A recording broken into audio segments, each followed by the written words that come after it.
As you look back on your 12 and a half weeks in charge at Manchester United, what's the greatest life lesson you've taken with you? The biggest lesson is that the world will not end if you lose 3 matches. But now I'm starting to understand that it will take time.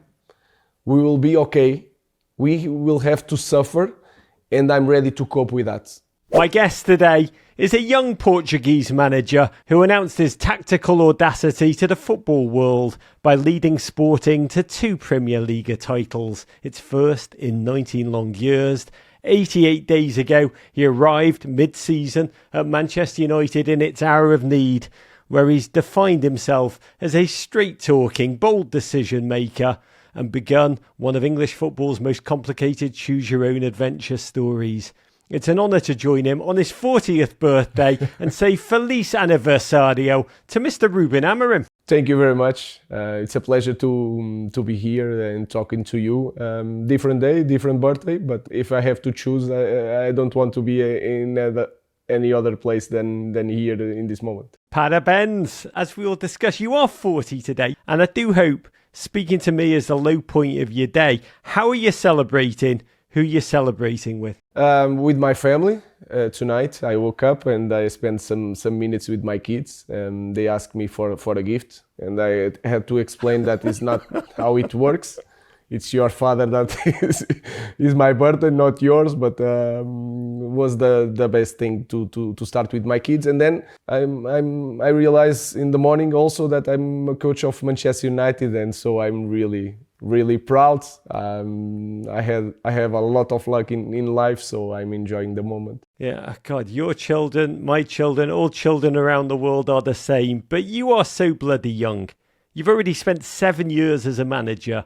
It's fascinating to me. You took postgraduate courses at the University of Lisbon, where one of your teachers was Jose Mourinho. You later went to United on a 1-week internship with Jose. What's the biggest lesson about football or about life that you learned from Mourinho?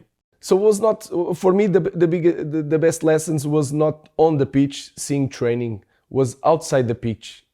Having lunch and understanding the way he connects with the players outside the pitch, in a small conversation with them before lunch, after training. That was for me the biggest lesson.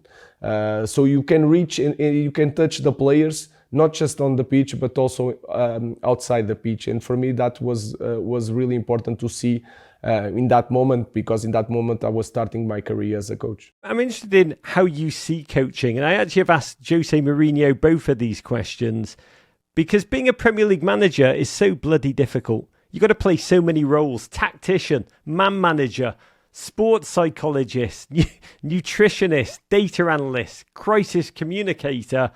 Nobody can do all of those things.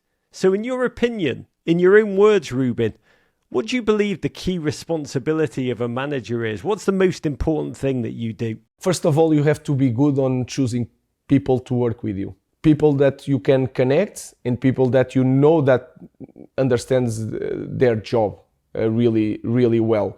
Then you have to create the environment and the culture. And then the last thing for me, it's to explain your ideas to the players. So it's everything together, but in the first moment you have to choose the person to be next to you, to create the culture, and then to explain the idea, the clear idea, to the players. How much can a manager do at a club? The legendary Italian manager Giovanni Trapattoni famously once said, "A good manager can make a team 10% better.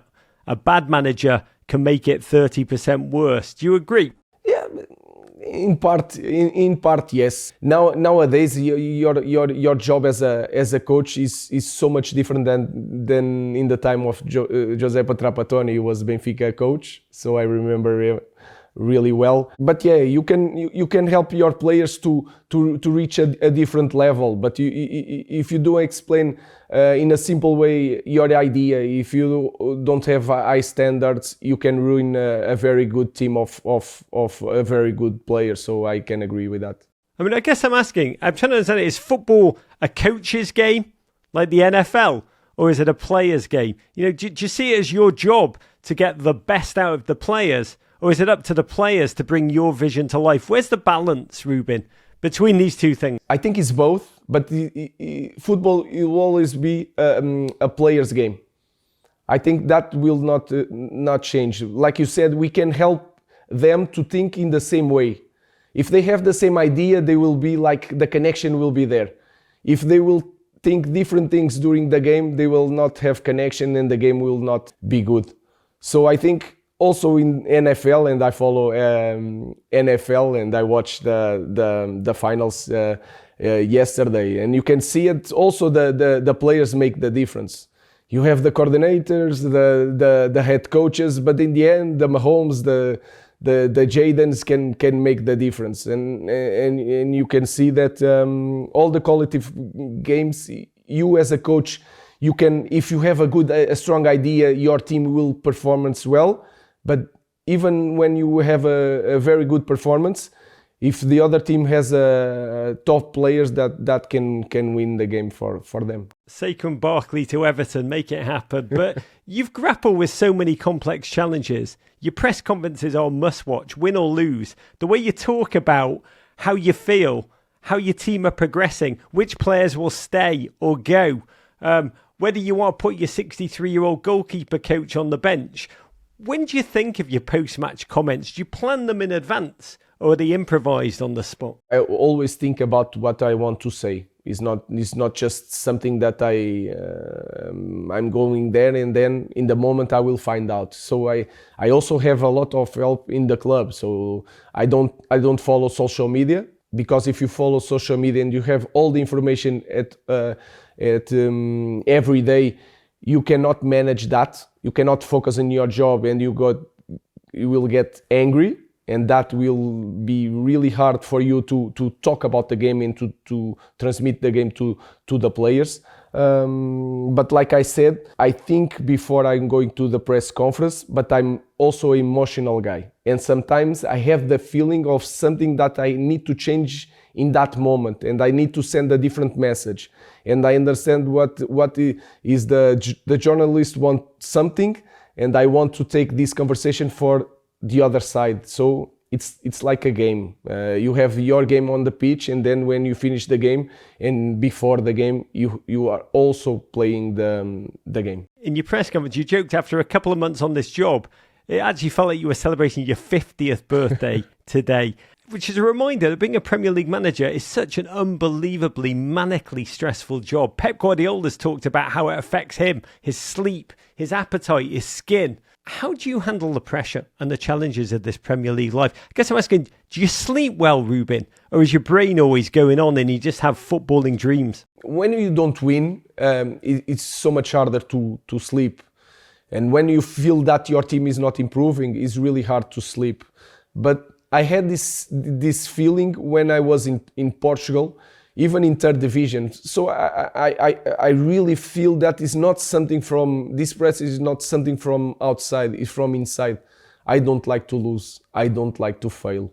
And when we lose, it's really hard for a coach not to feel that he's failing. When we arrive here and you think that we are going to improve this, it's going to take time. But when you lose games, and you lose one game at home, second game at home, third game at home, sometimes it's really hard to deal with that when we are not used to lose. I can live with the pressure of being Manchester United coach. I think it's clearly that I'm ready for that.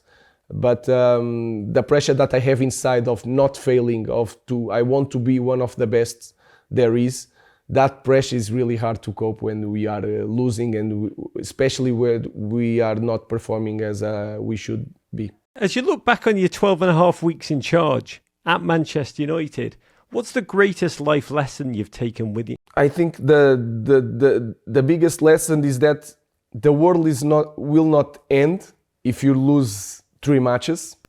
And that was something that I had in my head, in my body, because sometimes it's something physical. But now I'm starting to understand that it will take time.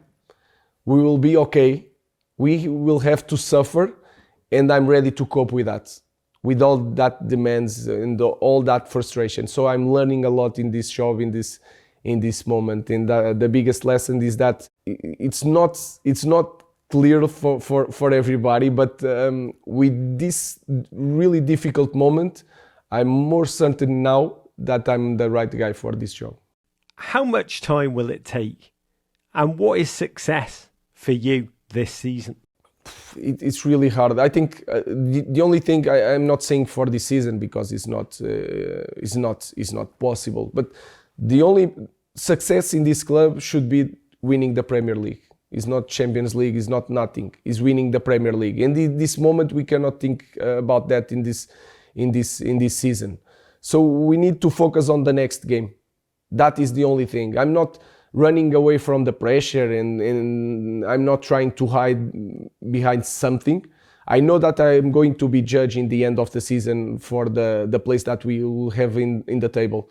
But success for me is just winning the Premier League. My focus is doing that. If it will take like 2 years, 3 years, 4 years, I don't know. But my only goal and success for me, the only thing is to win the Premier League.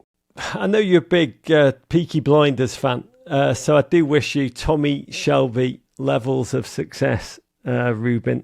To you, on your birthday, to your club, to your future. Obrigado. Thank you very much. It was a big pleasure to talk to you. Courage.